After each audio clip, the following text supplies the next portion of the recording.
Today we're going to make the Morris Tote from Wholecloth Patterns. The bag comes in two sizes. This is the full-size bag and here is the mini. The two bags are constructed in the same way, but the full-sized Morris comes with a couple of extra options. It has a snap closure and this adjustable strap. The patterns are designed to work together, so you can easily add those two features to the Mini Morris Tote. And here I've already added the strap to this Mini Morris. There are a couple of preparation steps included in the pattern that we need to complete before we start assembling the bag. A few of those are pretty basic techniques that I use in a couple of different sewing patterns, so I've separated them out into their own tutorials.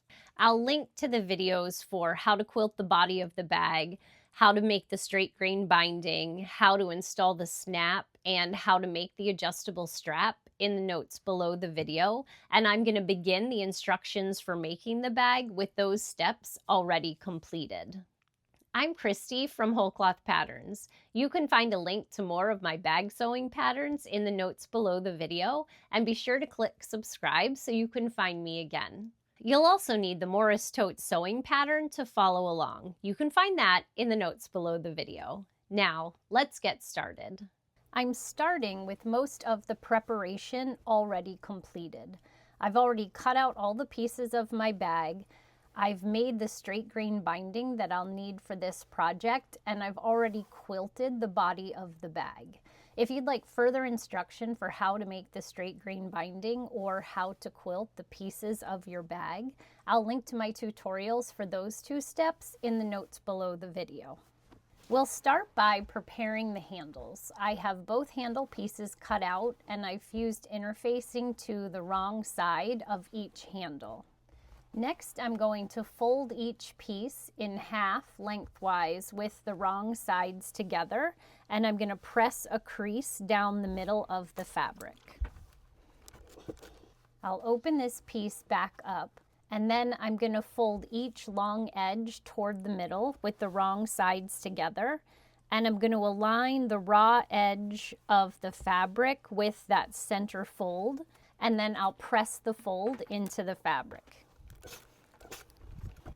And I'm going to repeat that step with the other side of the fabric.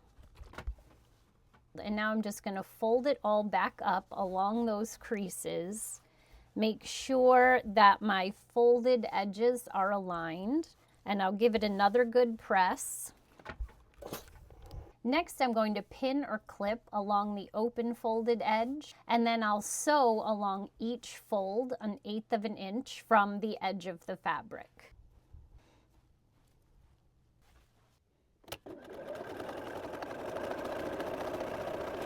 Next, I'm going to shape the handle to make a section in the middle that's easier to grip. First, I'm going to find the center point of my handle, and then I'll measure out 2.5 inches in each direction and mark those points with pins. Next, I'll fold the handle in half lengthwise, and this is pretty bulky, so I'm going to use clips to hold this fold in place while I sew.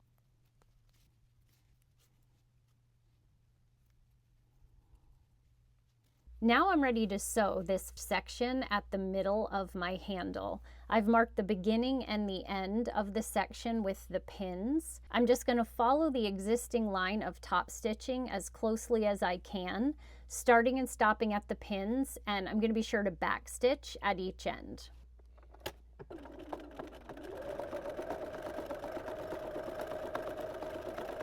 Here's my finished handle, and now I'm going to go ahead and repeat those steps with the other side.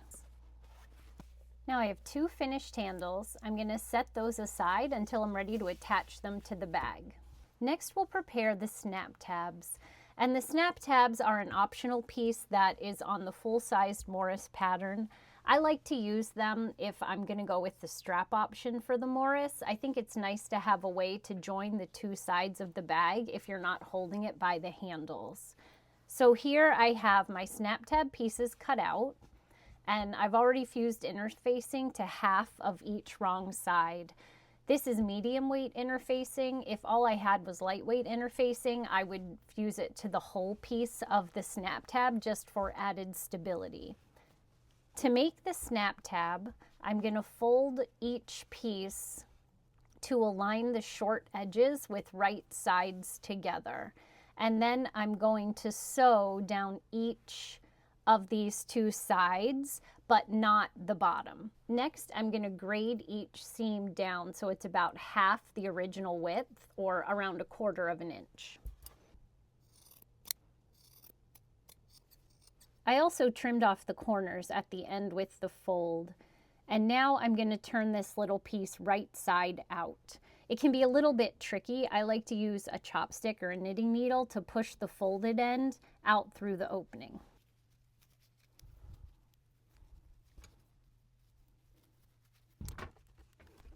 Next, I'll repeat those steps with the other tab. Here are my 2 finished snap tabs, and I'm just going to set these aside until I'm ready to attach them to the bag. Now we're ready to move on to construct the interior pocket. The first thing we'll do is bind one short edge of the interior pocket piece. I cut a piece of binding that fits the length of that side, and it depends which version of the bag you're making, how long that will be. And actually, I like to cut my pieces just a little bit bigger so that I have a little bit of a margin of error. And then I'll trim it up after I have attached the binding. I'm going to open up one side of my binding, and I'm going to align that raw edge with the short edge of my interior pocket piece. I'm going to put right sides together and then pin or clip along this edge. Next, we're going to join these 2 pieces of fabric. In the pattern, I say to use a scant 1/2 inch seam allowance. And by that, I just mean that I find if you're sewing just to the seam allowance side of this 1/2 inch fold, you have to do a little bit less adjusting when you wrap the fabric around to the wrong side of the quilted piece of fabric. It just kind of compensates a little bit for that extra thickness in your quilted fabric. There's my sewn seam. Next, I'm going to press the binding away from the pocket piece. And as I'm pressing this seam, I'm going to be careful not to press out this center crease. I'm going to turn my piece over so the wrong side's facing so that I can refold the binding so it wraps around the raw quilted edge of my pocket piece. I want to make sure that this bottom fold of the binding covers the seam that I just sewed. If it doesn't, I usually just ease out this folded edge to make the binding a little bit wider where I need it to be to cover that line of stitching. I'm going to ease out the fold where I need to, and then I'm going to pin or clip along this edge. Now I'm going to top stitch on the binding along this seam about 1/8 of an inch from the seam, and I want to be sure that I'm sewing through both sides of the binding. Here's my finished top stitching on the right side and the wrong side. Next, I'm just going to trim off these overhanging edges so that they are even with the sides of the pocket. Now we fold the pocket toward the wrong side, a certain distance from the bound edge. It depends which version of the Morris you're making for how deep the pocket should be, so you're going to want to check your pattern and see what this dimension should be. Next, we're going to bind the open edges of the pocket. I'm going to use the same technique that we used to bind the open edge of the pocket. So I'm going to open up my binding and align the raw edge of my binding with the open edge of the pocket. And I want to make sure that I have at least 1 inch of overhang on the folded end of the pocket, and just a tiny bit of overhang is fine at the open side of the pocket. I'm going to go ahead and pin or clip these together with right sides together, and then I'm going to sew this seam.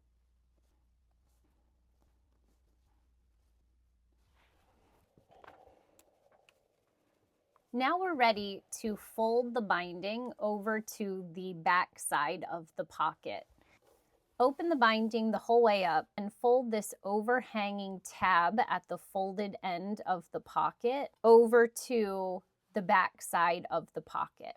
Now we're just going to refold our binding along the crease to the back side of the pocket and make sure that we're covering the line of stitching that we just made. I'm going to pin or clip the binding in place, and then I'll top stitch on the right side of the binding about 1/8 of an inch from the seam that we just sewed. Here's a closer look of the top stitching on my binding. Again, I'm going to trim off this overhang so that it's flush with the edge of the pocket and repeat those steps on the other side.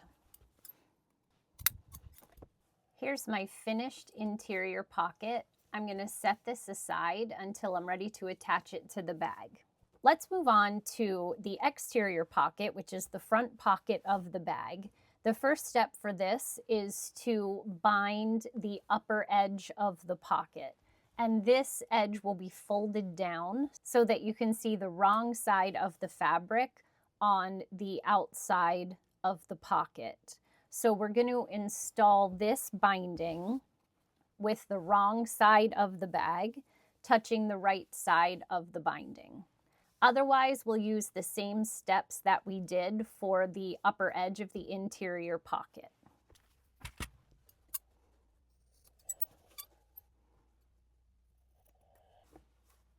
Here's my finished edge binding. Next, we'll fold this bound edge to the right side. And again, you'll want to get the dimension for this fold from the pattern, depending on which view of the bag you're making, and press along the fold.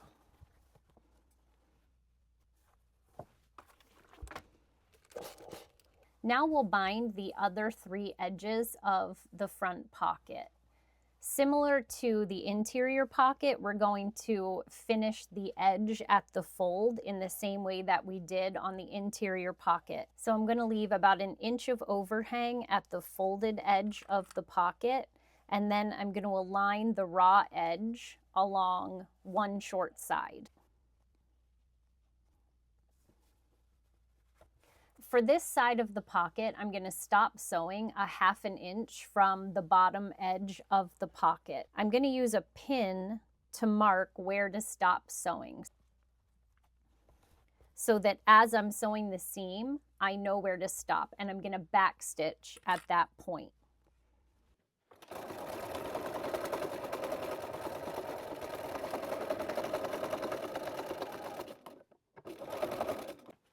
Here you can see how I've stopped short of the bottom edge of the pocket. To make the mitered corners, I'm going to open this one fold back up and fold this long end of binding away from the pocket so that it makes a 45-degree angle to the bottom edge of the fabric. I'm going to pin this 45-degree angle in place. Next, I'm going to fold this long end of my binding back across the pocket, and I want to align the bottom edge of the pocket with the raw edge of my binding and make a fold along the side edge of the pocket. So the fold of the binding should align with the side edge of the pocket, and the edge of the binding should align with the bottom edge of the pocket. And for this side, I'm going to do the same thing. I'll sew along the bottom edge and stop 1/2 inch from this opposite side. So I'm going to sew from this edge going over these folds that I made and stop 1/2 inch from the opposite side of the pocket. Here is the bottom edge of my pocket set up and ready to sew. Here's the finished bottom edge seam, and you can see where I stopped short of this opposite side. We're going to repeat the process for this corner at this corner. This time when we fold the binding away from the pocket to make the 45-degree angle, we're folding it down away from the bottom edge of the pocket. I'm going to pin the binding in place to hold it while I sew. And then I'm going to fold the binding back up along the remaining side edge of the pocket. And the fold of the binding should align with the bottom edge of the pocket, and the raw edge of the binding should align with the side of the pocket. This time when I sew the seam, I'm going to go the whole way from this bottom edge of the pocket to the top folded edge of the pocket. So here is the first side of the binding fully sewn. I'm just going to trim off this long end so that it's about an inch above the fold of the pocket. Next, we're going to turn the binding to the wrong side of the pocket, and as we do that, we want to be sure to carefully shape the miters at either corner. And we're going to finish these tabs at the folded edge in the same way that we did the bottom edge of the interior pocket.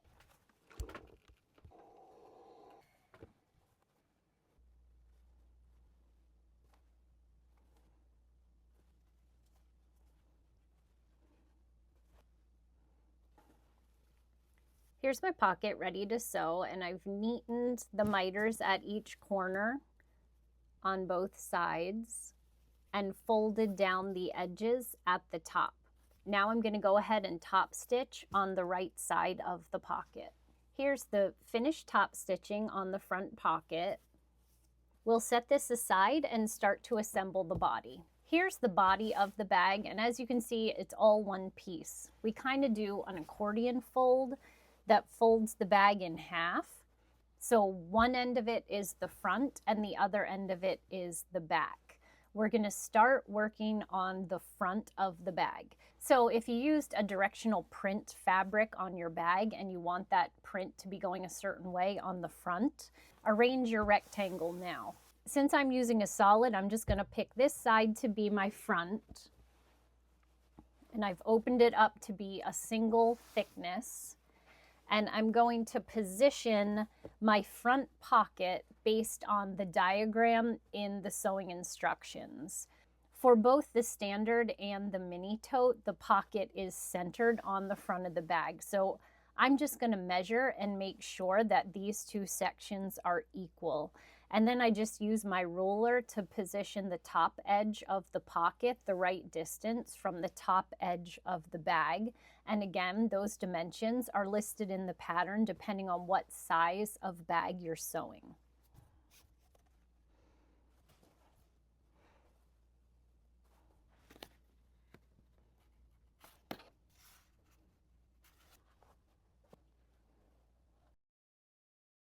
I have my pocket positioned and I'm ready to sew it to the bag.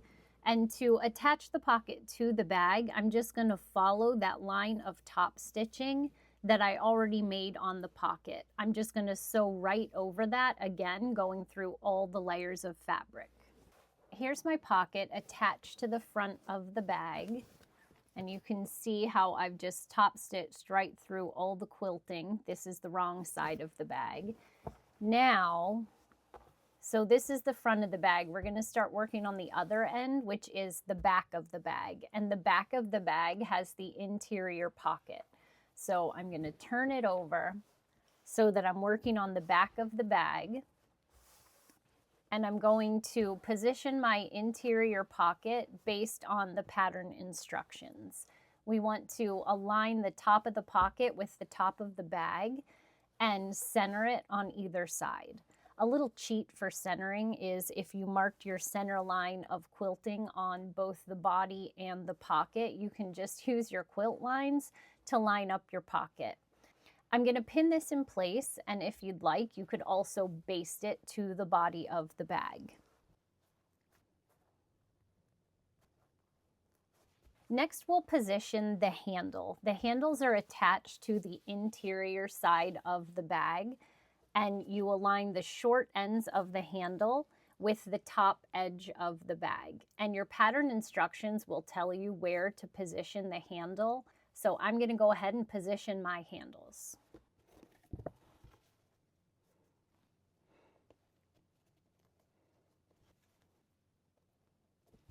With the handle positioned, now I'm going to add the snap tab. Again, the snap tab is optional, but if you're using it, you align the raw edge of the tab with the upper edge of the bag and center it in the middle of the bag. I'm going to go ahead and clip that on. Our next step is to attach the binding on the right side of the bag along this upper edge. So you might want to pause here and baste all of these pieces together to simplify that step. I'm going to risk it and go ahead and attach the binding. So I've turned it over so I have the right side facing. I've cut a piece of binding that is just a little bit longer than the edge that I'm going to attach it to. And I'm going to go ahead and use the same process that we've been using so far. Because we're doing all of the sewing from the right side of the bag and we have a lot going on the wrong side of the bag, I'm going to sew slowly and carefully to make sure that these things aren't nudged out of place or get folded over as I'm sewing.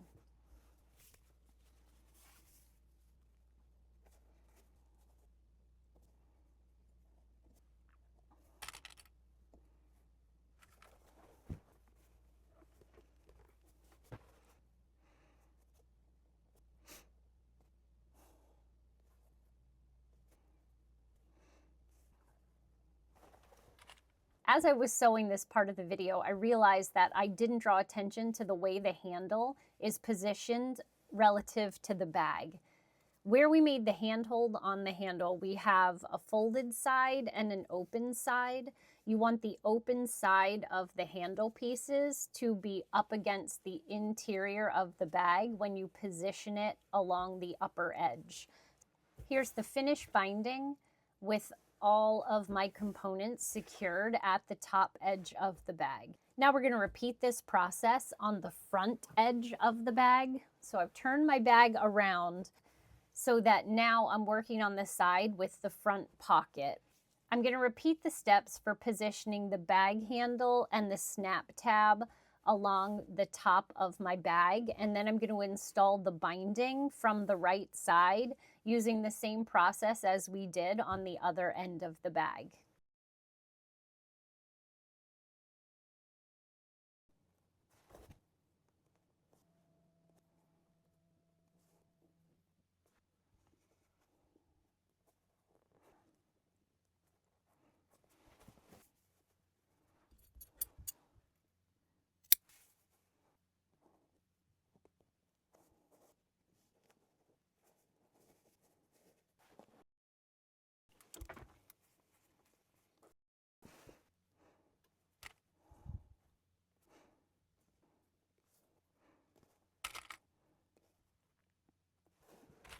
Here's the finished binding on the front of the bag.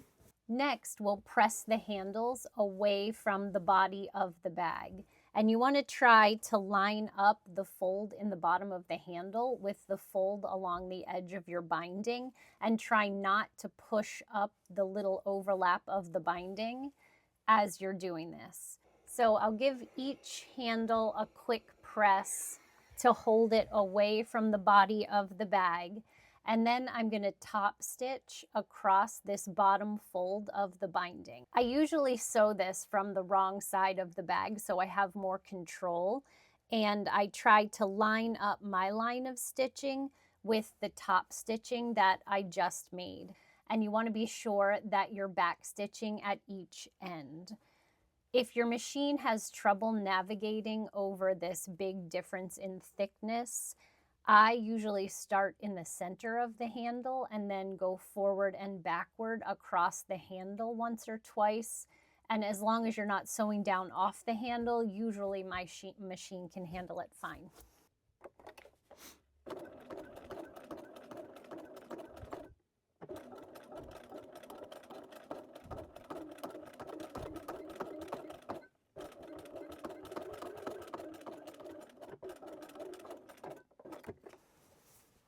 And I'm going to go ahead and repeat this step on the other side. The next step is to add the snaps to the snap tabs. I'm going to use these heavy-duty snaps. I like to position my snaps so that the decorative facing piece is facing out on the back snap tab, and it usually holds the socket piece of the snap, which is the one with the hole in it, so that would go on the other side of this tab. And then for the front tab, I would position the stud piece, which is the one with the little nubby, facing out into the bag, and then that just circular facing piece would go on the other side of that snap tab. I have a whole video tutorial explaining how to install this kind of snap, so I'm not going to go into it here, but I will link to it in the notes below the video. I'm just going to go ahead and install my snaps.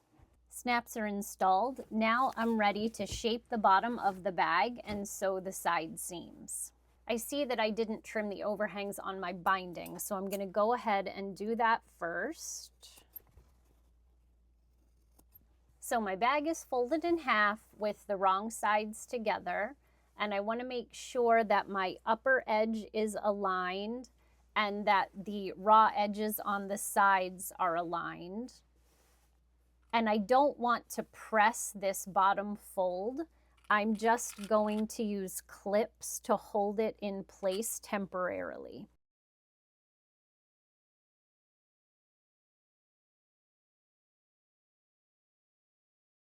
Next, I'm going to make a second fold a certain distance from this first center fold that I just made. And the dimension for the depth of that fold is in the pattern instructions. And I just like to use a ruler to measure along the two outer edges the depth of the fold and mark it with a pin. And then I use the pin as my guide for where to fold the bag. So now I'll fold the front of the bag down and create a fold between the two marks that I made at the edge. And again, I don't want to press these folds into the bag. I'm just going to use clips to hold the folds in place for now. I'm going to repeat this step on the other side of the bag. So I'm going to turn it over. And this time I'm going to use the fold I just made as my guide. So I want to align the fold I'm making in the back side of the bag with the one that I just made in the front side of the bag between the two pins I used as markers. And again, I don't want to press this seam into the bag. I'm just going to use the clips to hold it in place temporarily. I'm going to align the raw edges along each side of the bag and clip them together.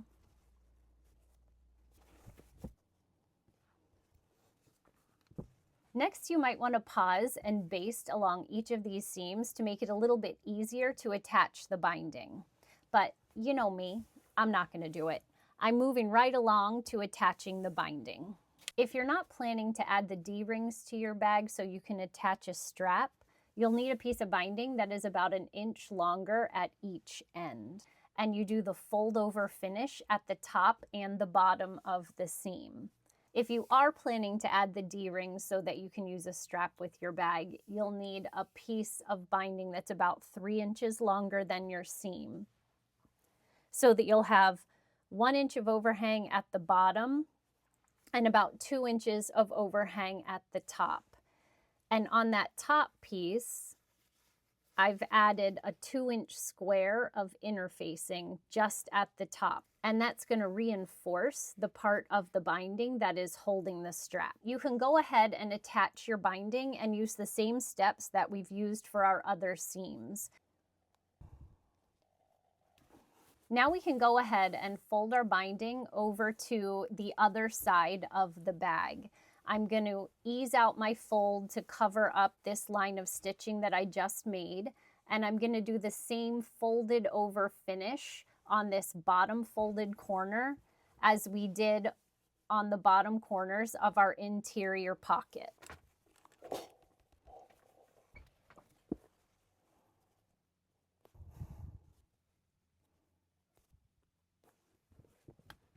Because I am going to use the D-rings, I'm going to top stitch from this bottom corner up the side of the bag and along this overhanging piece so that I'm stitching the two sides of the binding together. I've attached my binding to the side seam. I'm going to turn my bag over so that the right side interior is facing. Here's the D-ring. I'm going to thread it onto my overhanging piece of binding, and then I'm going to fold the end of the binding in about a ½ inch and then fold it again down toward the bag so it's aligned with the edge of the binding of the bag and it's as even as I can make it at the top opening. Next, I'll sew across this fold about 1/8 inch from the fold from edge to edge. And I want to keep all my stitching on top of the binding, and that will secure this loop that holds the D-ring. Here's the D-ring loop fully attached. And now when I have the strap attached to my bag, the loop will be up here at the top opening. But if I use the bag without the strap, I can always just scoot it down so it's out of the way. Now I'm going to repeat those steps on the other side. Here's our finished bag. The only thing left to do is turn the bag right side out.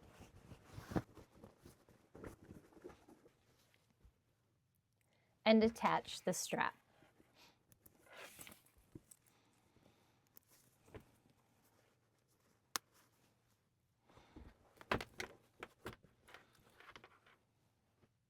Thanks for sewing along with me today. Be sure to let me know in the comments if you make a Morris tote, or you can share your finished bag on Instagram. And click subscribe for more tutorials and sew-alongs on the Wholecloth Patterns sewing channel.